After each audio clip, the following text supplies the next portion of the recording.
seats coming, Jim? About 18, 17, 18. Oh, that's good. Yeah, we don't have them all, but it's not bad. Very happy to have that many. That's good. Good afternoon, ladies and gentlemen. We're about to begin the inauguration ceremony for Misericordia University's 15th president, Dr. Daniel J. Myers. The procession will begin in just 2 minutes, so I ask that you silence your cell phones and any other electronic devices at this time, and we will begin the ceremony very, very shortly. So thank you for coming today, and welcome to Misericordia University.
Good afternoon. Good afternoon. Good afternoon. I'm Greg Collins, Vice Chair of the Board of Trustees, Chair of the Presidential Search Committee, and a 1982 graduate of Misericordia. I'm delighted to be here with you today. Welcome to the inauguration of Dr. Dan J. Myers. Please rise or remain standing for the national anthem as performed by Misericordia University students Francesca Augustine and Jacob Thomas. Following the national anthem, please remain standing for the invocation, which will be offered by Monsignor John Bendick, a member of the Board of Trustees.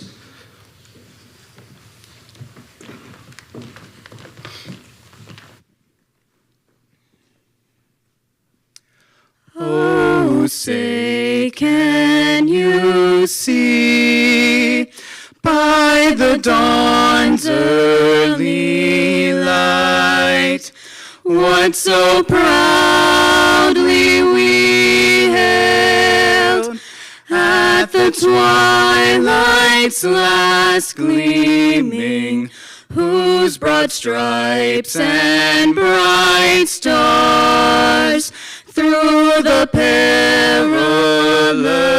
fight o'er the ramparts we watched were so gallantly streaming, and the rocket's red glare, the bombs bursting in air, gave proof through the night that our flag was still there.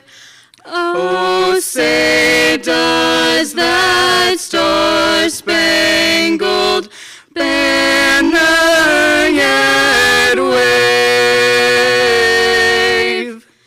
o'er the land of the free and the home of the brave?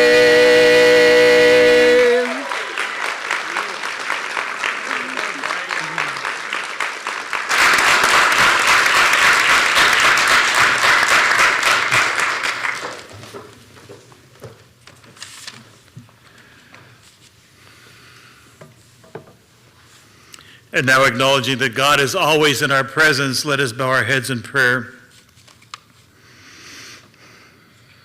O loving and gracious God, you lavish your gifts on us.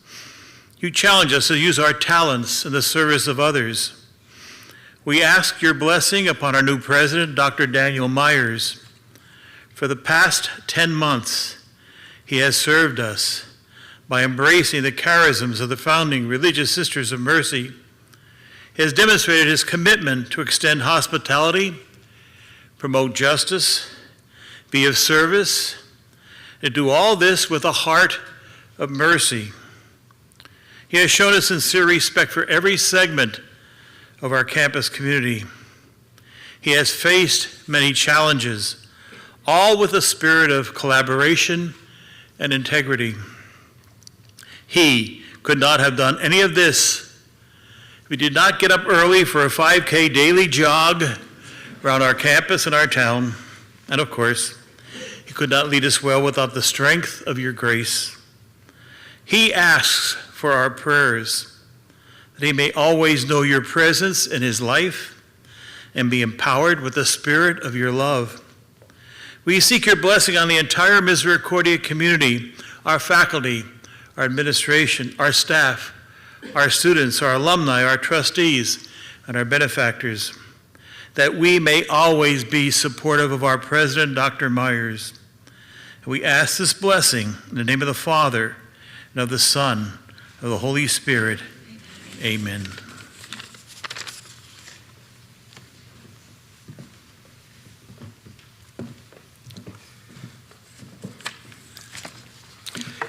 Thank you, Monsignor. Representatives of many of our university's important constituencies are here today to participate in this inauguration. First, representing our Board of Trustees is Dr. Deborah Smith-Molesky, our board chair and a 1975 graduate of Misericordia University.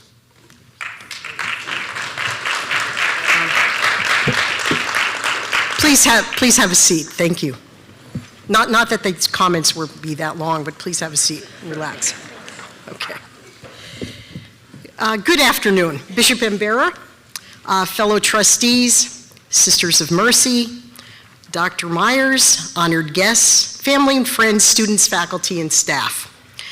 On behalf of the Board of Trustees, allow me to offer sincere congratulations to Dr. Myers on this momentous day, his inauguration as the 15th president of Misericordia University. During his inaugural year, Dr. Myers has demonstrated his outstanding leadership, guiding the university through the strategic planning process, traveling widely to meet alums and donors, conducting a comprehensive review of current and innovative academic programs, and implementing an array of collaborative and creative enrollment initiatives.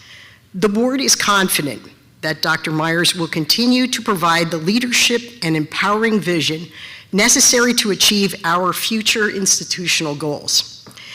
It is clear, Dan, that you have embraced our university's mission in the traditions of our founders, the Religious Sisters of Mercy. Together in collaboration, we shall achieve much to improve and enhance opportunities for the students of today and tomorrow. Today, Dan, we formally welcome you and your family into the Misericordia family. Thank you. Greg?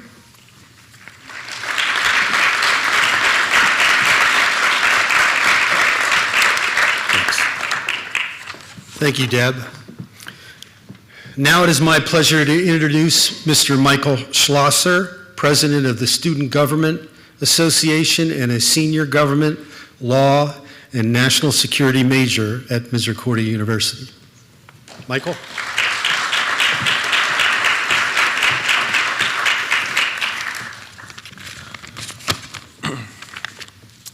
Good afternoon. I offer my greetings to Bishop Embera, our Board of Trustees, and other honored guests. On behalf of the Student Government Association, I extend a thank you to the faculty, staff, and administration of Misericordia for organizing today's event and for allowing me the opportunity to speak at President Myers' inauguration. When I first met President Myers at Convocation in August, I recognized three things. First, his ability to connect and engage with students. Second, his eagerness to join and experience our Misericordia community. And finally, I recognized the President would go to any length to better and grow our university.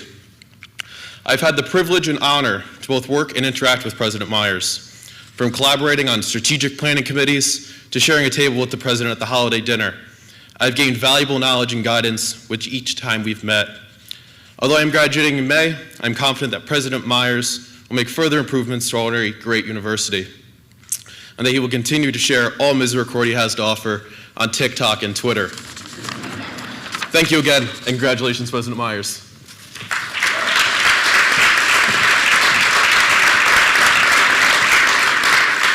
Thank you, Michael. Speaking on behalf of the faculty is Dr. Joseph Curran. Dr. Curran is chair of the Faculty Senate at Misericordia University. Dr. Curran is a professor of religious studies. Joe?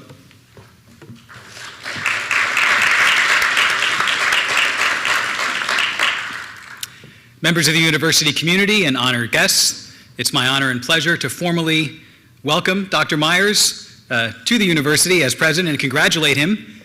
And I can say, Dr. Myers, that we are gratified as a faculty that what drew you here and what drew your attention to Misericordia first was our commitment to and care for our students and the success of our students, something that the faculty and the staff here have continued to hold as central to our mission in all the time that I've been here, to ensure that our students succeed, even those who have to overcome significant obstacles to do so. And we know that our success with that is one of the things that brought Misericordia to your attention. And I can also say, Dan, that we are grateful that you come to us as a faculty member with significant experience, an engaged teacher and scholar. You've done the work that we as a faculty value very highly You know the joys and the challenges of the classroom and the research.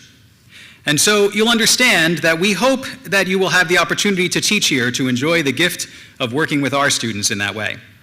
In preparation for that day, and also to help you remember your roots as a faculty member as we move forward together, at the reception after the ceremony, I'll present you with a little care package from the Senate, including some blue books, some chalk, some dry erase markers, and a few red pens. I understand that's all a sociologist needs. You're on your own for the proprietary software.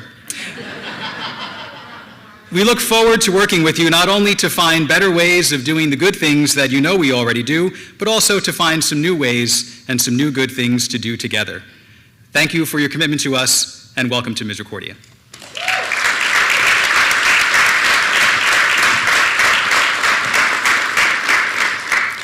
Thank you, Dr. Kern. I now ask Maureen Check, Chair of Staff Council, University Archivist, Special Collections Librarian, to offer remarks on behalf of the university staff. Maureen?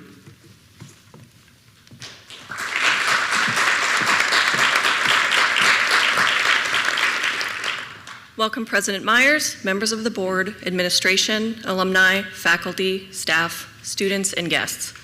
As chair of the Misericordia University Staff Council, I'm honored to welcome Dr. Myers to Misericordia on behalf of our wonderful and hardworking staff. The last 2 years have undoubtedly been difficult. We find ourselves at a crossroads, not unlike the one the Sisters of Mercy faced nearly 100 years ago as they prepared to lay the cornerstone of the administration building, what we know today as Mercy Hall.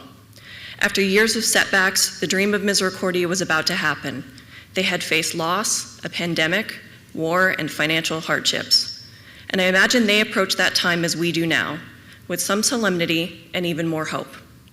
Catherine McCauley once wrote that we must strive to do ordinary things extraordinarily well.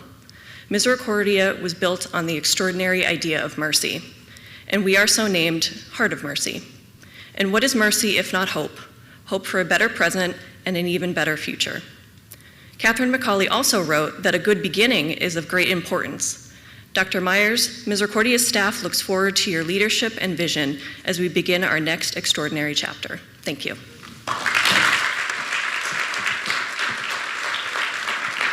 Thank you, Maureen.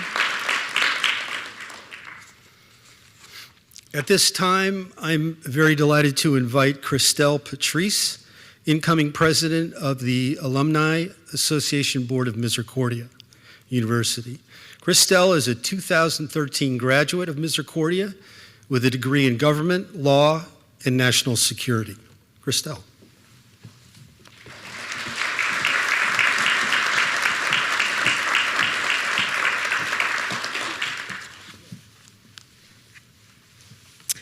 Good afternoon, everyone.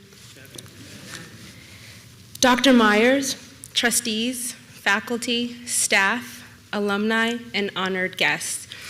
As you can hear, my allergies are kicking my butt, so I apologize in advance. As the incoming president of the Alumni Association, I was honored to represent our alumni on the selection committee of our 15th president. And I am thankful for the opportunity to share with you my thoughts on this special occasion. The time for Dr. Myers' appointment as president is indeed a time for celebration. As our Board of Trustees narrowed down a list of potential candidates, we were unanimous in our decision to appoint Dr. Myers as our next president. During one of his interviews with members of our Alumni Association, Dr. Myers spoke of his desire to not only be a servant leader for our Misericordia community, but also serve as a servant leader to our surrounding community.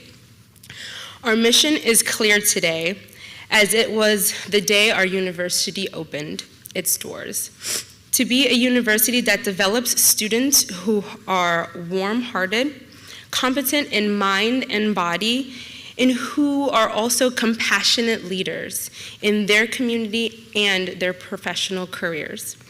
As Misericordia's centennial approaches, we look forward to seeing Dr. Myers make the university his primary focus as he leads us into a new era of leadership, building upon the legacy and tradition that continue to inspire us today by our foundresses, the Sisters of Mercy. Dr. Myers' laudable career demonstrates his intent to build upon the strengths that are already in place and move us toward our next phase of growth and development. With Dr. Myers at the helm of our beloved institution, I am confident a Mercy education, to which I am so grateful for, will continue to thrive at Misericordia.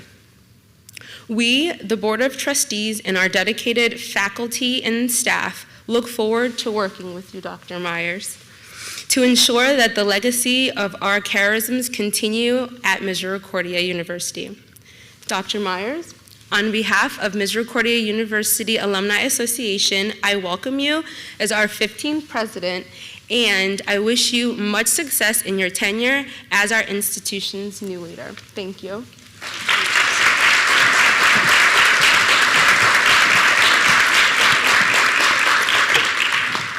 Thank you, Christelle. At this time, I would ask our Pennsylvania Senator Lisa Baker and Carol Sweeney, District Office Manager for Representative Karen Boback, to come to the podium to read a joint certificate to commemorate Dr. Myers' inauguration. Thank you, Greg. I'm delighted to be here today with Carol Sweeney on behalf of Representative Karen Boback and Aaron Coffer to send greetings from the Commonwealth of Pennsylvania on this momentous occasion. And I'd just like to offer a few brief words, Dr. Myers, as you take over officially the helm.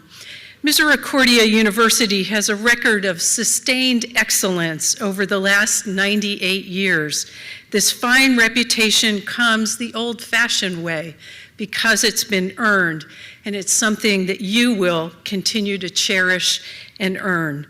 Every school has its strength, but few have a concentration on intelligence, initiative, and integrity, which we find here.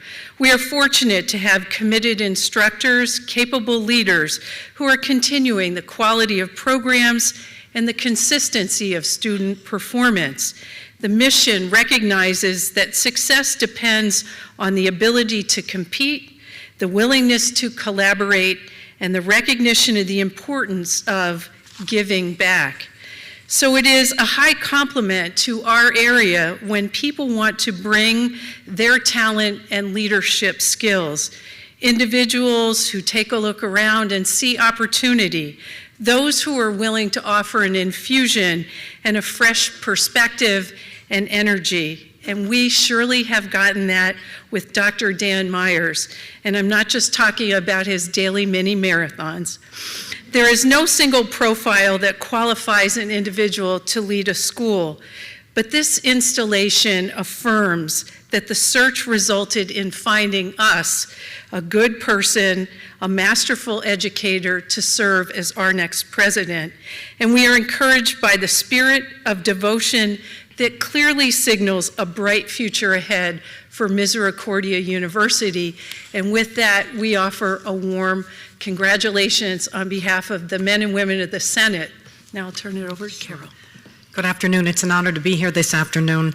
On behalf of the office of Dr. Karen Boback, we offer our heartfelt congratulations to Dr. Daniel Myers as he accepts the prestigious role of president at Misericordia University. God bless you in your new endeavor.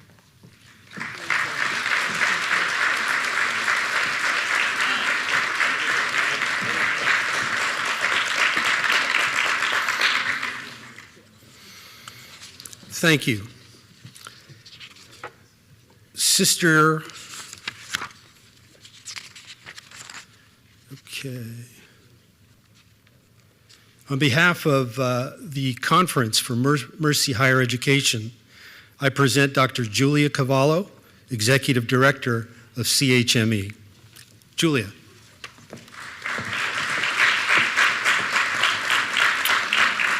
Welcome, President Myers, to the Conference for Mercy Higher Education.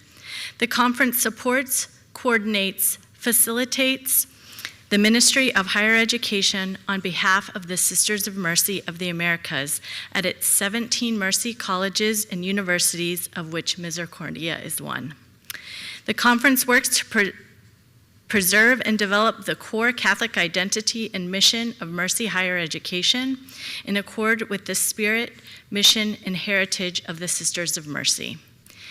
In accord with our covenant, we look to build relationships and partner with you on the many possibilities that lie ahead to enhance Mercy education for all of our students.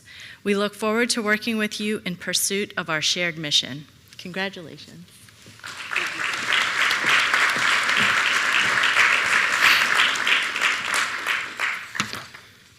Thank you, Julia. I'd right now like to ask Sister Carol Gallagher to come up, and she will be welcoming Carol, who's a Misericordia trustee, will conduct the missioning ceremony on behalf of the Sisters of Mercy, and she's stepping in to assist Sister Patricia McDermott, who was unable to make it here today. Sister Carol.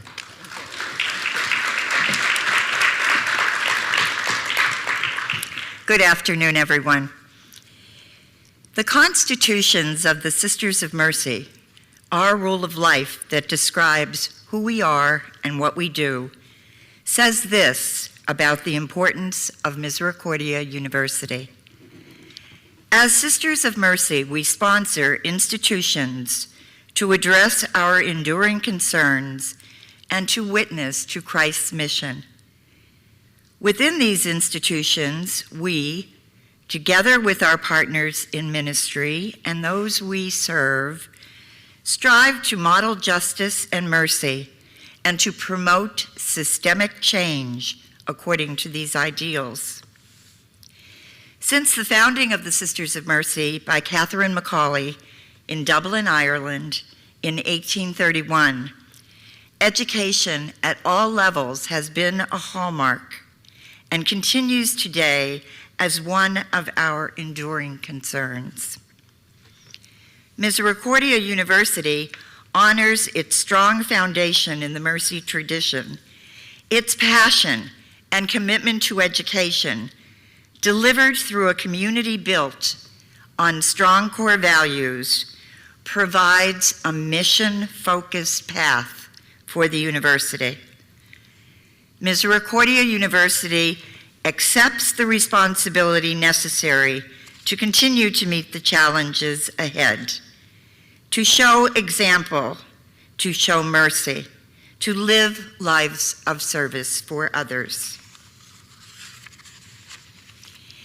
It is in this legacy and this future that we, Sisters of Mercy, entrust to you today, President Myers, a sacred trust indeed, and one that you have taken up with enthusiasm and commitment.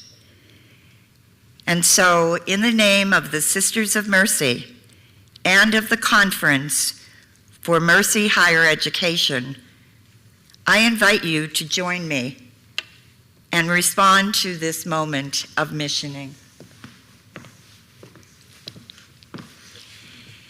As president of Misericordia University, will you affirm the Catholic and Mercy identity and mission as a key priority in both word and deed? I will. Will you provide opportunities for the campus community to develop an awareness of the Mercy tradition and legacy of the Sisters of Mercy and promote the integration of this mission and identity throughout the university's programs, policies, and practices? I will. Will you engage actively in the Conference for Mercy Higher Education, fostering the relationship with the Sisters of Mercy across the Mercy Institute? I will. The Sisters of Mercy welcome you, Dan Myers, President of Misericordia University, and our partner in both the legacy and the future of our Mercy mission. May our founder, Catherine Macaulay, guide your steps in the days and years ahead, and may God, who has begun this good work in you today, provide you with all you will need each day to fulfill what you have promised and your promise. Thank you. Thanks so much.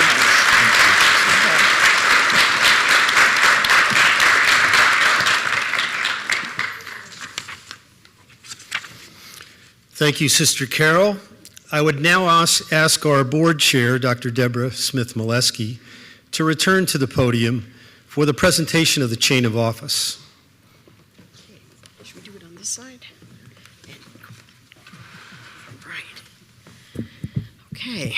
By right of the power vested in me as chair of the Board of Trustees of Misericordia University, I hereby bestow on you the chain of office as the 15th president of Misericordia University.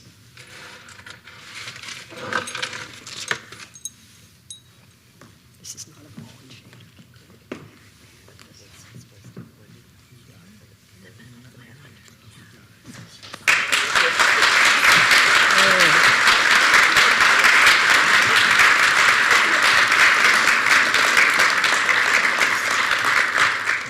At this time, Dr. Smith-Molesky and Dr. Myers will step to the table for the formal signing of the official covenant among the university, the Sisters of Mercy of the Americas, and the Conference for Mercy Higher Education. Over the last few years, the conference and the sisters explored ways to modernize and solidify the relationship among all parties in order to ensure perpetuation of the Mercy mission in higher education. The signature page reads, "We, the signers below, affirm the importance of the Sisters of Mercy in exerting influence in their sponsored ministries of higher education, consistent with their call and commitment. We further affirm that the leaders of our Mercy colleges and universities are convinced and fully supportive of the value of the institution's Catholic Mercy identity. These leaders are indeed partners in the Mercy charism in higher education. Together, we affirm this covenant as a spiritual and moral guide to deepen a critical relationship that has endured over decades."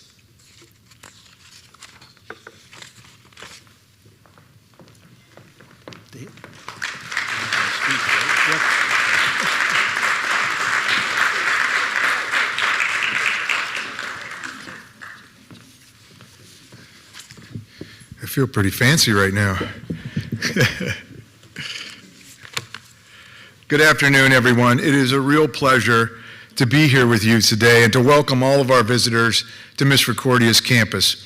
Faculty, staff, alumni, trustees, university delegates, representatives of the great Commonwealth of Pennsylvania, Sisters of Mercy, Bishop Bambera, and last, but by no means least, students.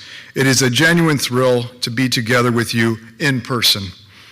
It's a little unusual to be inaugurated as a university president so late in the year.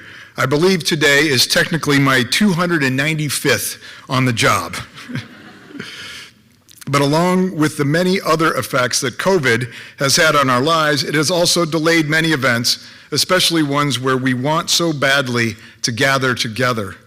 We've been lucky and diligent here at Misericordia to the point where we have had an extremely low incidence of COVID thanks to the work of our faculty, staff, and of course our students who have taken all of this with the seriousness it deserves and worked together to produce a very safe campus environment.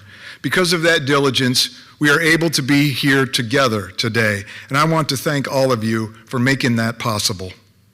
I also want to thank the Inauguration Committee for their extraordinarily hard work on top of everything else that they do in their day jobs and their commitment to producing a truly impressive set of events this week. You have all gone above and beyond the call of duty, and we are deeply grateful for your efforts. But what are we actually here for today? What is an inauguration of a university president really all about? It might seem like an awful lot of hubbub just because someone's starting a new job.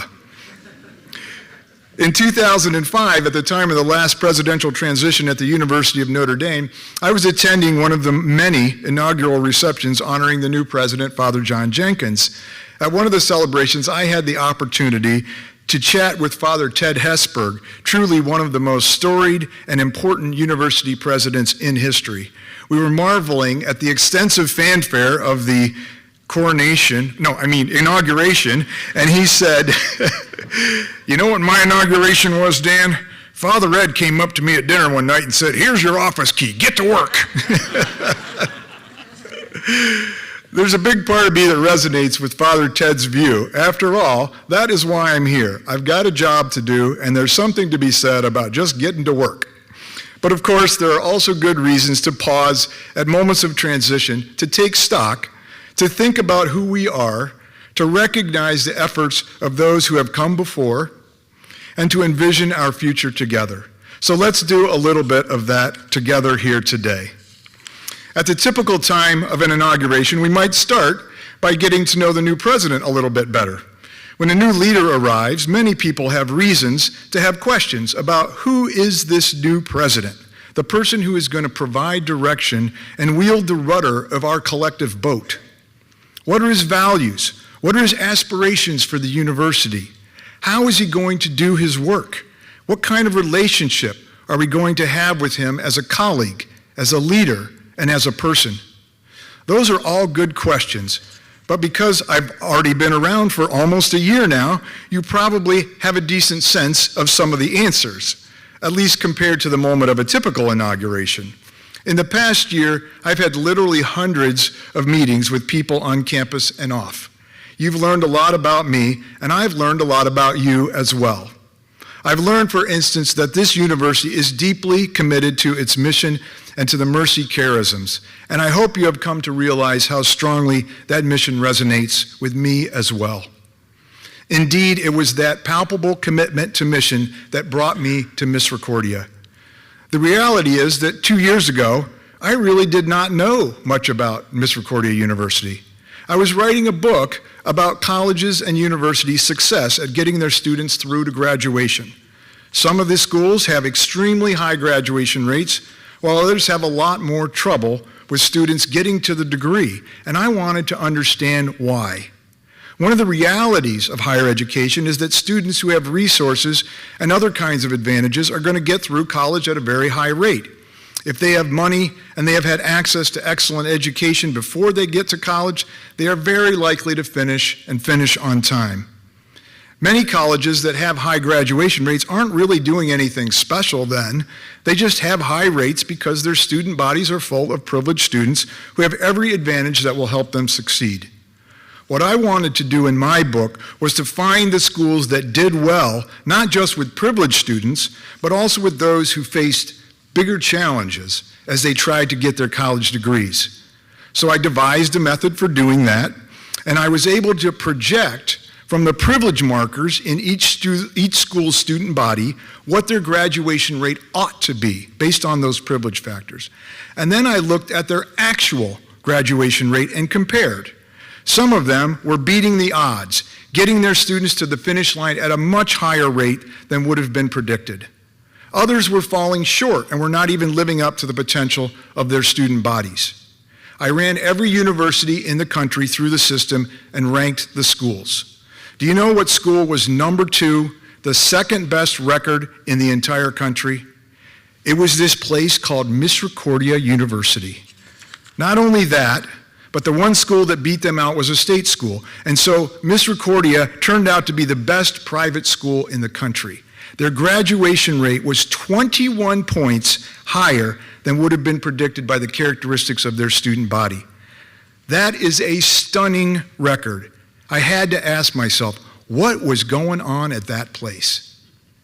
Well, my next step was to interview the retention gurus at my top 10 schools. So I called up and set up interviews with someone at each school so I could learn about their magic so I could share it in the book to help other schools along. When I got on the Zoom call with Misericordia, there was not just one person to talk with, as had happened with all the other schools, but their whole retention team came on the call, and they stayed on with me twice as long as we had planned. Their insight and their dedication to their work was extraordinary. I was so impressed. When I got off the call, I turned to Kristen and I said, those are the kind of people I want to work with. And then I found out the presidency was open. Someone was speaking to me, people. I got in the search, and I think it was fair to say it didn't take us long to realize it was a match made in heaven. That link of personal values and our understanding of ourselves as educators is critically important to our success. And at Misericordia, it is all rooted in the mission and the charisms of the sisters. When I started looking for a presidency, I was insistently searching for a place that not only had a mission that was consonant with me and my values, but that could also produce some evidence that they were actually living that mission. Misericordia floated to the top of that list very quickly. Anytime I asked someone here how they saw the mission actually operating on the ground in their day-to-day work, it was apparent that they not only knew the mission, but that it was driving their work and their interactions with one another. I am proud to be part of an environment like that and looking forward to supporting it as we move ahead.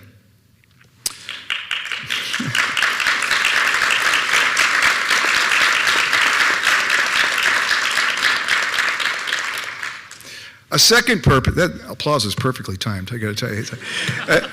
A second purpose for a presidential inauguration is to provide a moment for the new president to acknowledge the many supporters who have participated in the journey to the presidency. Certainly in my case, there are many to thank. I might start with a few people who have known me all of my life. Those would be my parents, Leonard and Shirley Myers, and my older sister, Debbie.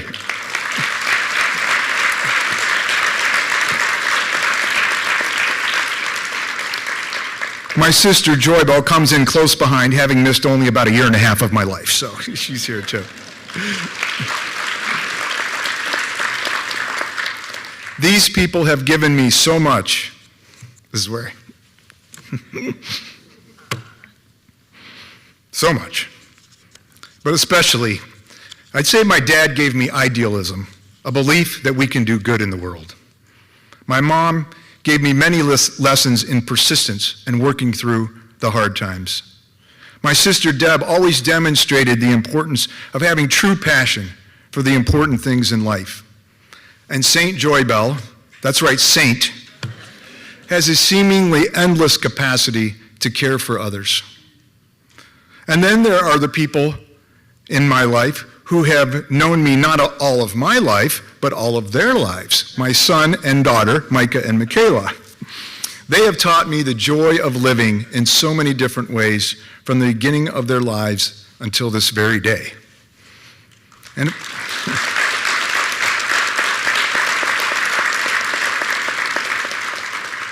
love you, Dad. Love you too, Micah. And of course, my spouse and partner, Kristen. It's common to recognize spouses for the support they give, but it's more than that. Sorry.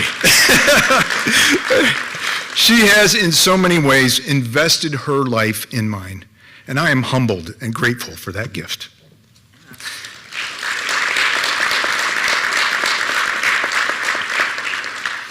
Beyond family, most of us have some deep friendships that have extended through the many years of our lives and have had a tremendously supportive and enjoyable influence on us.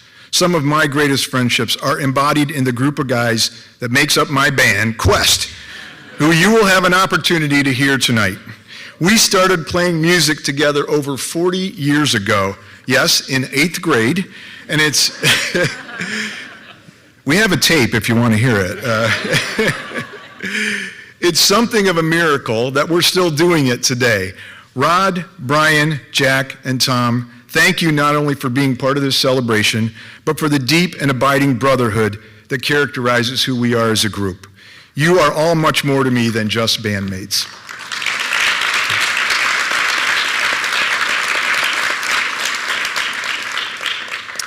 I also have many to thank in our local environment here at Misericordia. Unlike most presidents speaking at their inauguration, I've had almost a year to get to know and work with members of this community, and I must say that it has been already an amazing experience. Certainly there are challenges in our environment, of which I will speak about in a couple of moments here, but I've also encountered a group of people who have a special commitment to meeting those challenges and doing good work even as we face the substantial obstacles of higher education these days. So thank you to the faculty, staff, students, and alumni of Misericordia for the special welcome you've given me over the past months. I look forward to the work that we will do in coming years. The Misericordia community extends beyond those who come to our campus and work and learn every day, of course, and I want to especially recognize those beyond the search committee listed in your program who had a hand in bringing me to Misericordia. That is the Board of Trustees, who have the explicit role of recruiting and hiring the president. Their engagement with me throughout that process and since has been edifying and exceptionally supportive. Their commitment to this university and to sustaining the good work that it does is unusually deep and a resource on which I will continue to rely as I move forward in my presidency. I have also, in the months that I have been here, come to know a community around Misericordia that truly values, supports, and engages with the university. The many contributions of community leaders, those holding political office, and donors of all kind are exceptional and bolster the ability of this university to achieve its mission in the best possible way. And of course, speaking of mission, we have one special group to thank for giving us the guiding vision for what this university can be and should be. The Religious Sisters of Mercy who founded Misericordia and whose presence continues to guide all that we do at the university. Our fidelity to their mission and charisms is symbolized by the covenant signing today at the inception of my presidency. It is no accident that the chain of office and the commitment to the covenant occurred together in this ceremony. We shall work hard to ensure that the link between those two symbols is manifest in the activities of my office and the work of this university. It is a tradition. Thank you.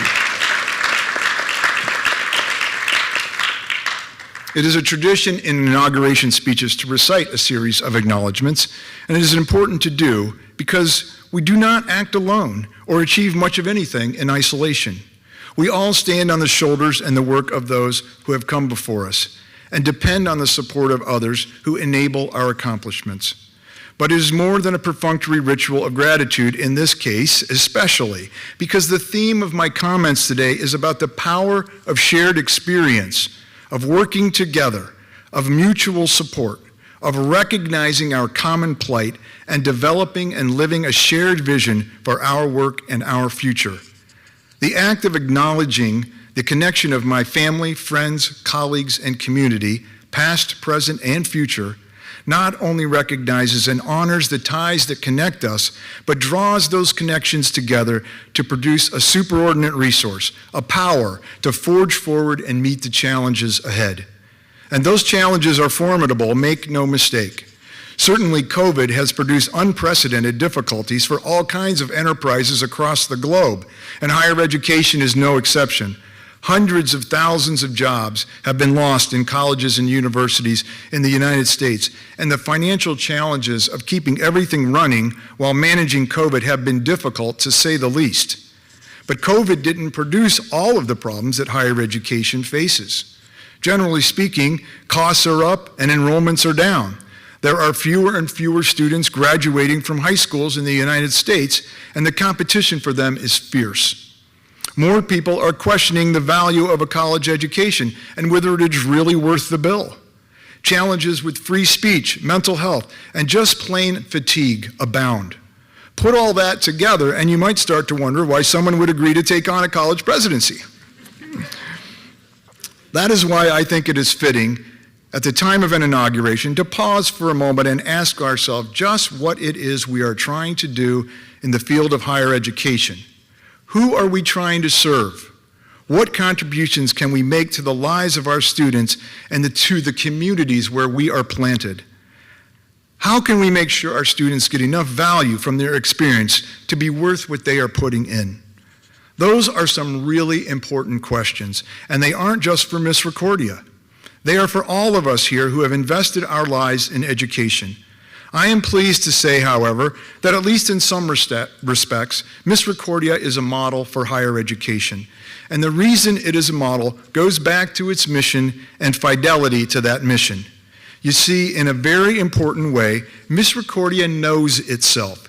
It knows who it is, what it is trying to do, and how it is trying to do it.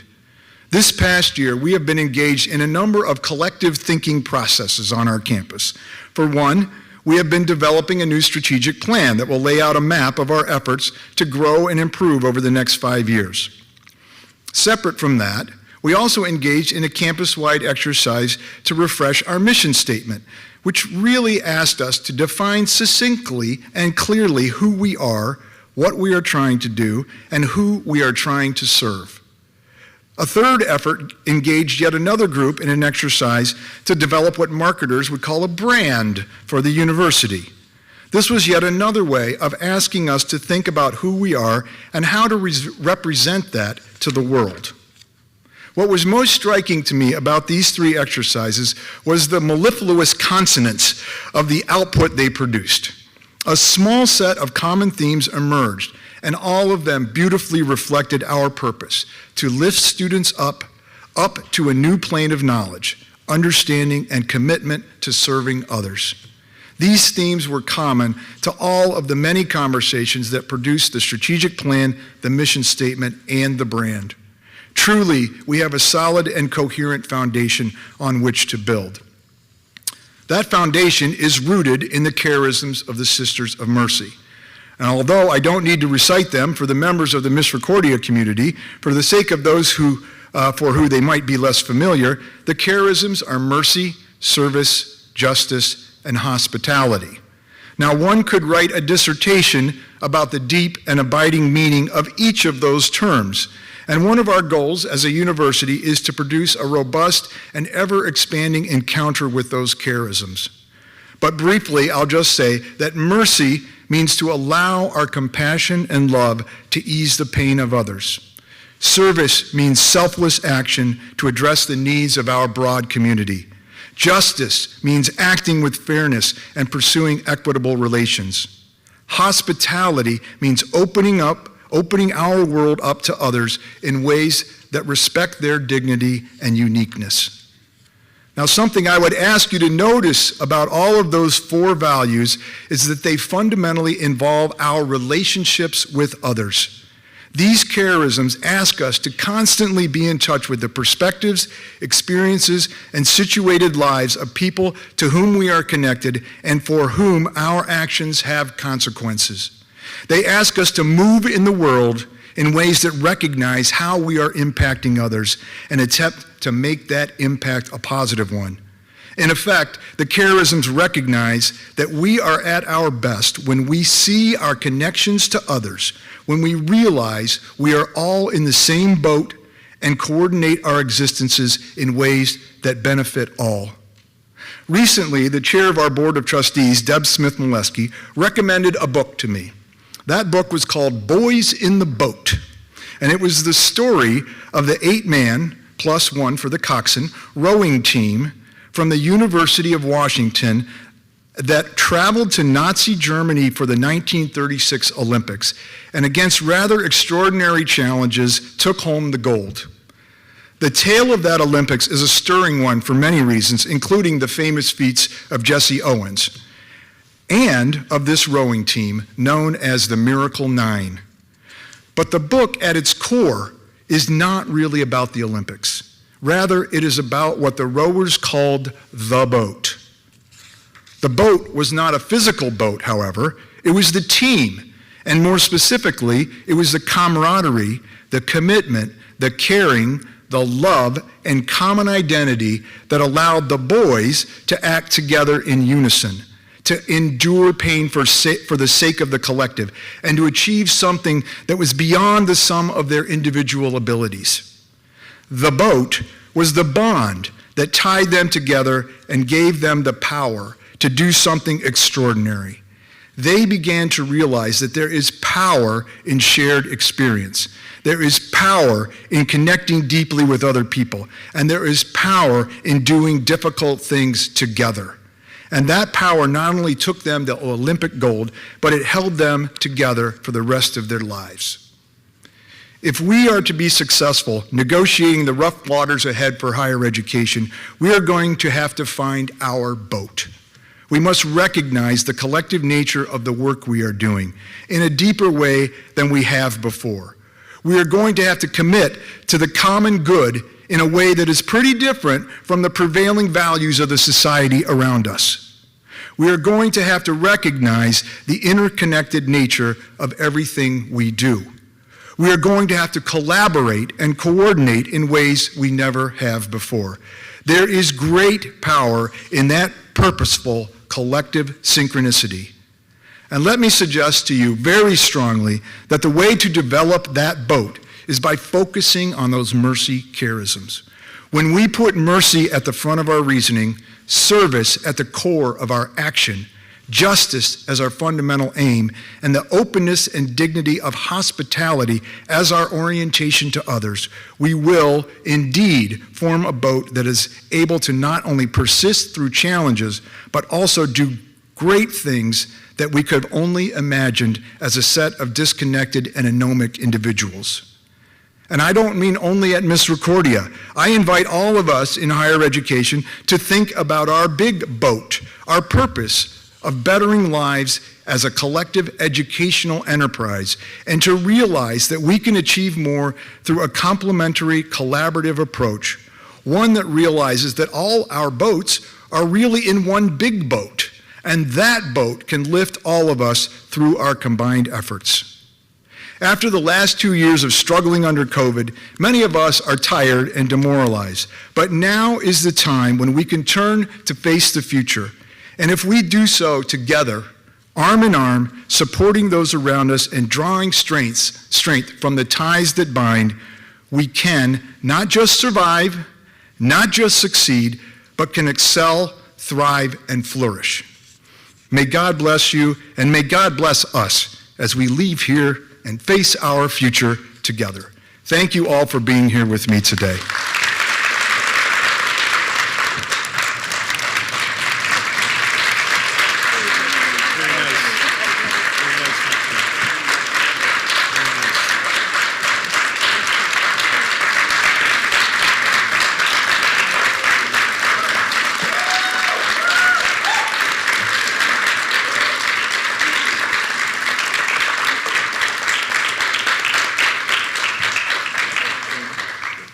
Very nice. Thank you, Dr. Myers. Now, before we begin the alma mater, we ask that you remain in your seats until the stage party and academic procession reach the back of the auditorium. Everyone is cordially invited to the reception being held in Sandy and Marlene in Sulaco Hall, which begins in a few minutes. Now, I ask that you please rise for the singing of the alma mater, printed on the inside front cover of your program, as performed by Dr. Stephen Braskowski, Associate Professor of Education. Following the alma mater, please remain standing as we are honored to host the Most Reverend Joseph C. Bambera, Bishop of the Diocese of Scranton, who will offer the closing benediction.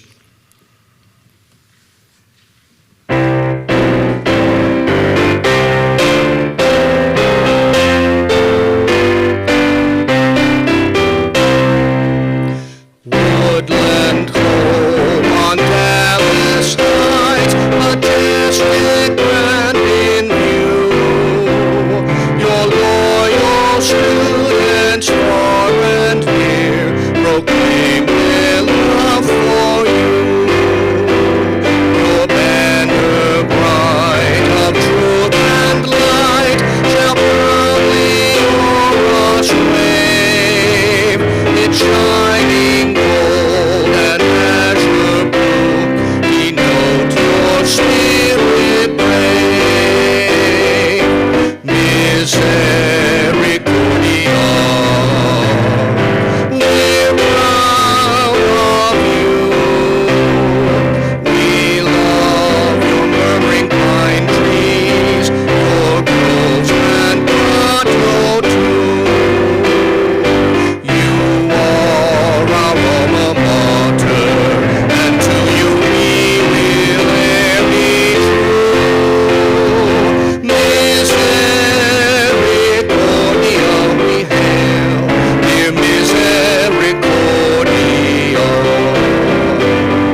Dr. Myers, with great pride and gratitude for the blessing of Misericordia University and all that it is to the fabric of life in this local church of Scranton and to the broader world community that it serves, we welcome you.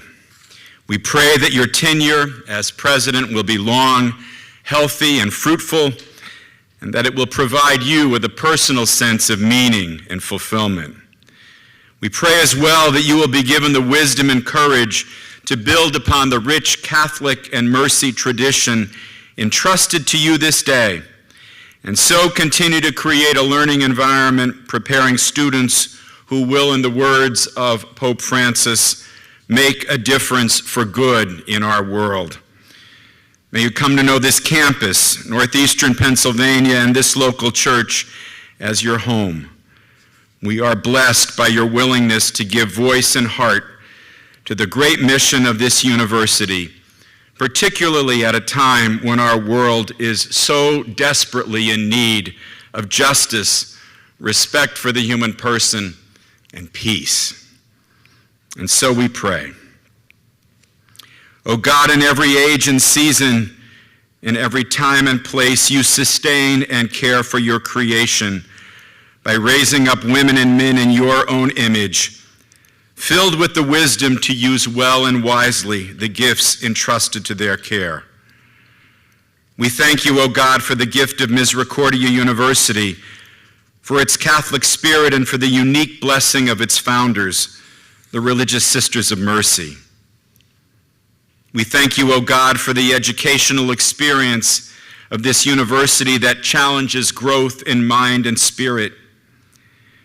We thank you for students and families, for educators and staff who give this university its life. And we thank you this day, O God, for the gift of our president, Daniel Myers. Sustain him in his ministry of service. Keep him steadfast in faith, generous in love, and mindful of your abiding presence in his life.